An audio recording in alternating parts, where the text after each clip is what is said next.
പുതിയൊരു വീഡിയോയിലേക്ക് എല്ലാവർക്കും സ്വാഗതം. ഇന്ന് നമുക്ക് അൽഫാം ചിക്കൻ എങ്ങനെയാണ് ഉണ്ടാക്കാൻ നോക്കാം. അതിനായിട്ട് ഞാനിവിടെ 2 ചിക്കൻ്റെ ലെഗ് പീസാണ് എടുത്തേക്കുന്നത്. പിന്നെ ചെറിയൊരു 3 പീസും കൂടെ ഉണ്ട്. അപ്പോൾ നമുക്ക് ആദ്യം തന്നെ ഒരു മിക്സിയുടെ ജാർ എടുക്കാം. ആദ്യം തന്നെ നമുക്ക് ഇതിലേക്ക് ചേർക്കാൻ പോകുന്നത് വെളുത്തുള്ളിയാണേ. ഞാനിവിടെ 3 അല്ലി വെളുത്തുള്ളിയാണ് എടുത്തേക്കുന്നത്. ചെറുതാണെങ്കിൽ 4ഓ 5ഓ എടുക്കാം. പിന്നെ വേണ്ടത് ചെറിയൊരു കഷ്ണം ഇഞ്ചി വേണം. പിന്നെ ചെറിയൊരു പച്ചമുളക് ചേർക്കാം, എരിവിനനുസരിച്ചാണേ. പിന്നെ നമുക്ക് ചെറിയൊരു കഷ്ണം ടൊമാറ്റോ ചേർക്കാം. പിന്നെ ചെറിയൊരു സവോള നമുക്കിത് കട്ട് ചെയ്തിട്ട് വേണം ചേർക്കാൻ വേണ്ടിയിട്ട്.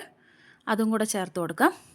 പിന്നെ നമുക്ക് വേണ്ടത് ചെറിയൊരു കഷ്ണം ക്യാപ്സിക്കമാണ്. ക്യാപ്സിക്കം ഇതുപോലെ തന്നെ കട്ട് ചെയ്ത് ചേർത്ത് കൊടുക്കാം.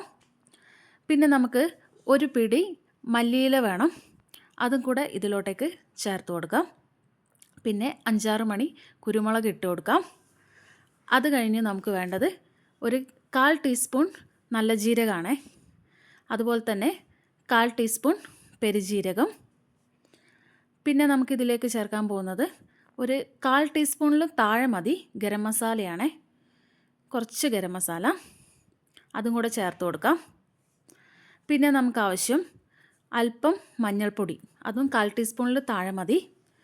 മഞ്ഞൾപ്പൊടി ചേർത്ത് കഴിഞ്ഞിട്ട് പിന്നെ നമുക്ക് വേണ്ടത് പൊടിയായിട്ട് വേണ്ടത് മല്ലിപ്പൊടിയാണ്. പച്ചമല്ലിയുടെ പൊടിയാണ് ഇത്. അതൊരു 1/2 ടീസ്പൂൺ ചേർത്ത് കൊടുക്കാം. പിന്നെ ആവശ്യത്തിനുള്ള ഉപ്പും കൂടെ ചേർത്ത് കൊടുക്കാം. പിന്നെ ഉള്ളത് ഒരു ഐറ്റം കൂടെ വേണം, തൈരാണ്. നല്ല കട്ട തൈര് വേണം. അതൊരു 2 ടീസ്പൂൺ ചേർത്ത് കൊടുക്കാം. നമുക്ക് അരച്ചെടുക്കാൻ പാകത്തിന് ചേർത്ത് കൊടുക്കാം. ഒരുപാട് പുളിയില്ലാത്ത തൈരാണ് ഇത്. അങ്ങനെ ഇത്രയും മതി. ഇനി നമുക്ക് ഇതെല്ലാം കൂടെ നന്നായിട്ട് നല്ല ഫൈൻ പേസ്റ്റായിട്ട് അരച്ചെടുക്കാം. ഒട്ടും വെള്ളം ചേർക്കാൻ പാടില്ല.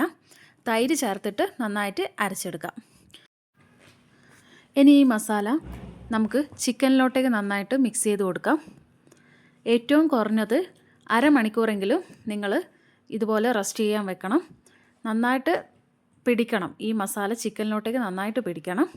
അങ്ങനെ ഞാൻ ഇവിടെ നന്നായിട്ട് മസാലയൊക്കെ ചിക്കനിൽ തേച്ച് പിടിപ്പിച്ചിട്ടുണ്ട്. ഇനി നമുക്കിത് മാറ്റി വയ്ക്കാം. അടുത്തത് ഞാൻ ഈ ചിക്കൻ ഉണ്ടാക്കുന്നത് എയർ ഫ്രയറിലാണേ. അതിനായിട്ട് ഞാൻ എയർ ഫ്രയറിൻ്റെ അടിയിൽ വെക്കാൻ വേണ്ടിയിട്ട് ഇതുപോലെയുള്ളൊരു പേപ്പർ എടുത്തിട്ടുണ്ട്. ഇത് നമുക്ക് ഓൺലൈനിലൊക്കെ വാങ്ങിക്കാൻ കിട്ടും. ഇതുണ്ടെങ്കിൽ ഉണ്ടാക്കാൻ എളുപ്പമാണേ, അപ്പോൾ അടിക്ക് പിടിക്കില്ല. അപ്പോൾ നമുക്ക് ഈ ഒരു പേപ്പറിലോട്ടേക്ക് ആദ്യം കുറച്ച് ഓയിൽ, സൺഫ്ലവർ ഓയിലാണ് എടുത്തേക്കുന്നത്, അതൊന്ന് ഗ്രീസ് ചെയ്ത് കൊടുക്കാം. ഇങ്ങനെ ചെയ്ത് കഴിഞ്ഞാൽ അടിക്ക് പിടിക്കില്ല. നമ്മൾ ഈ ഒരു ഓയിൽ മാത്രമേ ഇതിൽ യൂസ് ചെയ്തിട്ടുള്ളൂ. ചിക്കനിലൊന്നും വേറെ ഓയിലൊന്നും യൂസ് ചെയ്യുന്നില്ല. ഇനി നമുക്ക് ഓരോരോ പീസായിട്ട് എയർ ഫ്രയറിൻ്റെ ഉള്ളിലോട്ടേക്ക് വെച്ച് കൊടുക്കാം. ഞാനിവിടെ 2 ലെഗ് പീസും 3 കുഞ്ഞു പീസും മാത്രമാണ് എടുത്തിട്ടുള്ളൂ. ഞങ്ങളിവിടെ 2 പേരേ ഉള്ളൂ. അതുകൊണ്ടാണ് ഇത്രയും കുറവ് ക്വാണ്ടിറ്റി എടുത്തത്. 2 പേരും ചെറിയൊരു കുട്ടിയാണുള്ളത്. അപ്പോൾ ബാലൻസ് വന്ന മസാല നമുക്ക് ഇതിൻ്റെ മുകളിലോട്ടേക്ക് നന്നായിട്ട് തേച്ച് പിടിപ്പിച്ച് കൊടുക്കാം. ബാലൻസ് മസാല ഉണ്ടെങ്കിൽ അതിൻ്റെ മുകളിൽ എവിടെയാണോ ഇല്ലാത്തത് അവിടെയൊക്കെ നന്നായിട്ട് തേച്ച് പിടിപ്പിക്കുക. എന്നിട്ട് നമുക്കിത് അടച്ചു വയ്ക്കാം.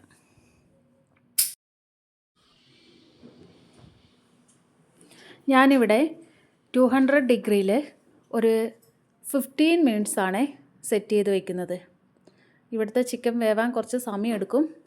അതുകൊണ്ട് ഒരു 15 മിനിറ്റ് ഒരു സൈഡ് നമുക്ക് വേവിച്ചെടുക്കാം. അങ്ങനെ അത് സെറ്റ് ചെയ്തിട്ട് നമുക്ക് എയർ ഫ്രയർ ഓണാക്കാം. ഇപ്പോൾ 15 മിനിറ്റ് ആയിട്ടുണ്ട്. നമുക്ക് തുറന്ന് നോക്കാം. ഇപ്പോൾ ചിക്കനൊക്കെ ഒരു സൈഡ് നന്നായിട്ട് വെന്തിട്ടുണ്ട്. നമുക്കൊന്ന് ഇത് തിരിച്ചിട്ട് കൊടുക്കാം. എല്ലാം തിരിച്ചിട്ട് കൊടുക്കാം. എന്നിട്ട് നമുക്കൊന്നുകൂടെ ഇത് കുക്ക് ചെയ്തെടുക്കണം. എല്ലാം തിരിച്ചിട്ടതിന് ശേഷം നമുക്ക് ഇതൊന്നുകൂടെ അടച്ച് വെച്ച് വേവിക്കാം. അതിനായിട്ട് ഞാനിവിടെ ഇപ്പോൾ ടെമ്പറേച്ചർ സെറ്റ് ചെയ്യുന്നത് 200 ഡിഗ്രി തന്നെയാണ്. അതിൽ ഒരു 12 മിനിറ്റ് മതിയാവും. എന്നിട്ട് എയർ ഫ്രയർ ഓൺ ചെയ്യാം.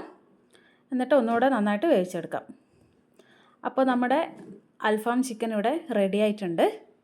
നിങ്ങൾക്കിതിൽ വേണമെങ്കിൽ ഒരു സ്മോക്കി ഫ്ലേവർ കിട്ടണമെന്നുണ്ടെങ്കിൽ ചാർക്കോളോ അല്ലെങ്കിൽ ചിരട്ട കണലോ എടുത്തിട്ട് ഒന്ന് പുകച്ചിട്ട് ഈ ചിക്കൻ അതിൽ അടച്ച് വെച്ച് കുറച്ച് സമയം വെച്ചിരുന്നാൽ മതി. ഒരു 10 മിനിറ്റ് വെച്ച് കഴിഞ്ഞാൽ ആ ഒരു സ്മോക്കി ഫ്ലേവർ ഇതിന് കിട്ടും. പിന്നെ നിങ്ങളെ കയ്യിൽ എയർ ഫ്രയർ ഇല്ലെങ്കിൽ ഒരു നോൺ സ്റ്റിക്ക് പാനിൽ ഒരു 2-3 ടീസ്പൂണ് സൺഫ്ലവർ ഓയിൽ എടുത്തിട്ട് ഒന്ന് തിരിച്ചും മറിച്ചും ഇട്ടിട്ട് കുക്ക് ചെയ്തെടുത്താലും മതി. എയർ ഫ്രയർ വേണമെന്ന് നിർബന്ധമില്ല. പിന്നെ നമ്മളിതിലൊട്ടും ഓയിൽ യൂസ് ചെയ്തിട്ടില്ല. ആ ഷീറ്റിൽ ഗ്രീസ് ചെയ്ത ഓയിൽ മാത്രമേ നമ്മൾ യൂസ് ചെയ്തിട്ടുള്ളൂ. അപ്പോൾ ഹെൽത്തി ആയിട്ടുള്ളൊരു അൽഫാം ചിക്കൻ ഇവിടെ റെഡി ആയിട്ടുണ്ട്. എല്ലാവരും ട്രൈ ചെയ്ത് നോക്കി അഭിപ്രായം അറിയിക്കുക.